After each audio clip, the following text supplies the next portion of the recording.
السلام علیکم ورحمۃ اللہ وبرکاتہ۔ بازار میں داخل ہونے کی دعا۔ سیدنا عمر سے روایت ہے کہ رسول اللہ صلی اللہ علیہ وسلم نے فرمایا، جو شخص بازار میں داخل ہوتے وقت یہ دعا پڑھے، لا الہ الا اللہ وحدہ لا شریک لہ لہ الملک ولہ الحمد، اللہ کے سوا کوئی معبود نہیں، وہ اکیلا ہے، اس کا کوئی شریک نہیں، اسی کے لیے بادشاہت ہے اور اسی کی تعریف ہے، یحیی و یمیت، وہ زندہ کرتا ہے اور مارتا ہے، وَهُوَ حَيٌّ لَا يَمُوتُ، اور وہ زندہ ہے کبھی نہیں مرے گا، بِيَدِهِ الْخَيْرُ، بھلائی اسی کے ہاتھ میں ہے، وَهُوَ عَلَى كُلِّ شَيْءٍ قَدِيرٌ، اور وہ ہر چیز پر پوری طرح قادر ہے۔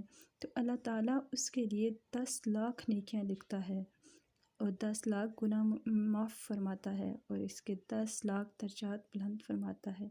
اور ایک اور روایت میں ہے کہ اس کے لیے جنت میں ایک گھر تعمیر فرماتا ہے۔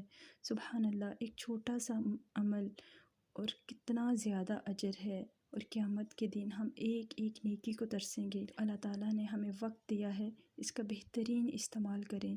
صبح و شام کے اذکار اور چھوٹی چھوٹی دعاؤں کو اپنی زندگی کا حصہ بنائیے تاکہ اللہ تعالیٰ ہمیں دنیا اور آخرت کی کامیابیوں سے نوازے۔ السلام علیکم ورحمۃ اللہ وبرکاتہ۔